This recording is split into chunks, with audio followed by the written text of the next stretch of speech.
can do all things through Christ who strengthens me. Philippians 4:13.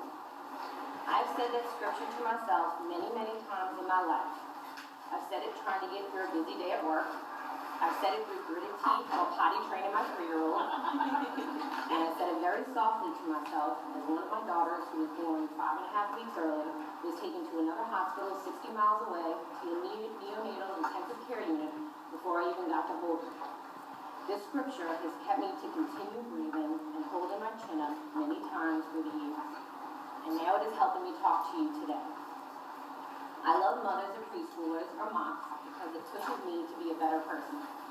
Throughout our journey this semester in MOPS, we have been studying how to be you bravely. And I have to say, it has really stirred up something in me. I had never really given much thought to what scared me before. Too busy to stop and think, I guess. But when I did, I realized that as outgoing and sometimes even loud as I am, I discovered that I have a fear of public speaking. So then why in the world am I up here speaking in front of all y'all? You're probably wondering. Well, it's because there's a sweet little 8-year-old autistic boy named Matthew Devers who God wants me to bless. I recently made a promise to God that whatever he puts in my heart, I am all in. And there was a time that I might not have even realized that I was supposed to be a blessing for someone. I would have heard about a situation or thought of someone that I should give a call to or check on, and then it was followed by my usual, oh, I'll get to it later. I've learned that there is never a time later when I'm not just as busy as I am right now.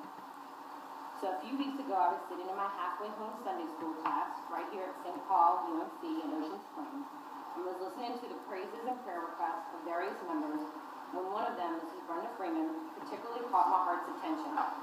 She was recapping her daughter, Brandy, and her son-in-law, Wesley's recent fundraising endeavor for their autistic son, Matthew, to help cover the cost of bringing home a service dog from a training facility in Ohio, where they've been training the dog for almost a year to assist Matthew with his special needs. I have heard Brenda mention other fundraising endeavors throughout the year. It seemed that this family was continuously having to figure out another way to raise money to bring their son the comfort and security he so desperately needs with the service dog. I remember thinking how somebody should do more to help that family, and that's when God tapped me on the heart and said, so what are you going to do about it?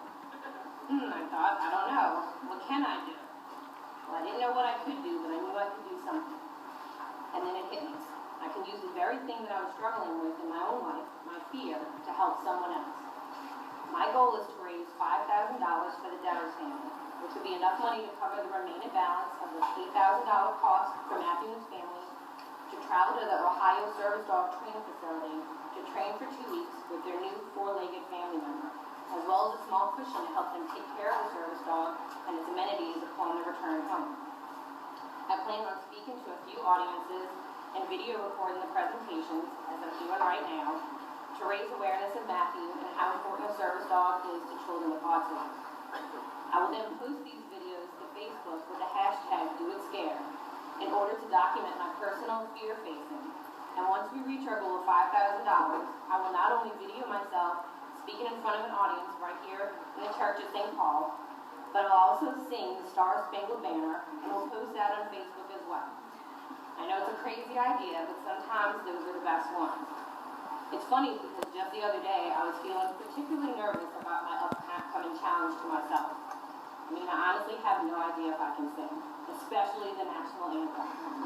The only time I've ever sung anything in front of other people were a few random nights singing karaoke in New Orleans, or the never-ending stream of Let It Go ballads that my daughters and I belt out while watching the movie Frozen. And if that's any indicator of what lies ahead, then I have to say, it ain't pretty. Let's just say I was very nervous that day, but God. But then I received my MOPS e-newsletter in my inbox, and the message is about serving others. And this is the scripture God sent me that day. Philippians 2:3-4 says, do nothing out of selfish ambition or vain conceit.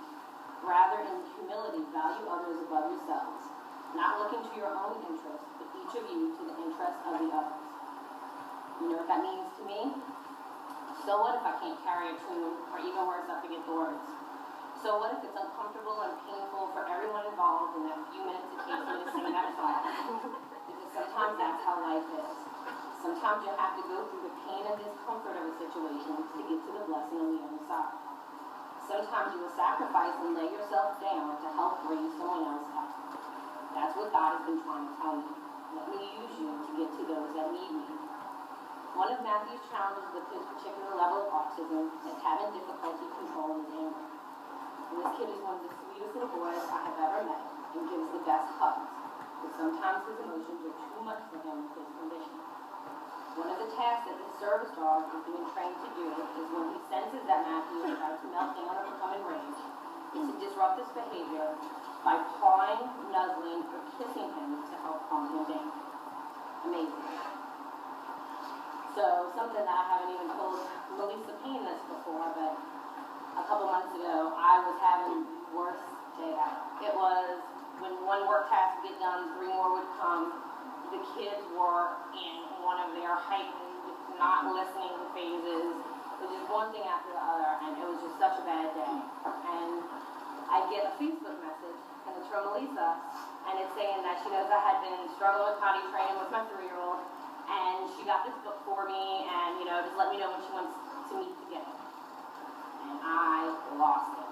I started bawling. I was like, it was so much because I knew not only this person was caring for me, but God was touching me through her. He was letting me know, I got you. You got this. You can do it. While God can't come down personally when we're in the midst of our own meltdowns to hug or kiss each one of us, He can urge someone else to do something for us that will ease our burden, touch our heart. We are God's love notes to each other. That's why this MOPS group is so amazing. Not only can we share our fears and concerns about our kids and our families, our lives and the world, but we can actually band ourselves together and create an awesome team of God's love notes to help make a difference, both with each other and in the community. Together we can make the decision not to let more opportunities to be a blessing to someone pass us by. God is using my fear for good because I didn't just shrug this idea off as something that might be too hard or too time-consuming or left to someone else. He's giving me the strength to be courageous both in this endeavor and in all the daily decisions that make me who I am. And once you get yourself off of your mind, you can be brave and do anything, especially if you're doing it for the good of someone else. If you feel led to donate to our cause, please visit our website at www.4pause4matthew.org. And if you are led to face any fears or hindrances that have been holding you back, please feel free to post a picture or video to Facebook with the hashtag #DoItScared on the post. We can help encourage each other to be better versions of ourselves with God's love and strength. Thank you and God bless.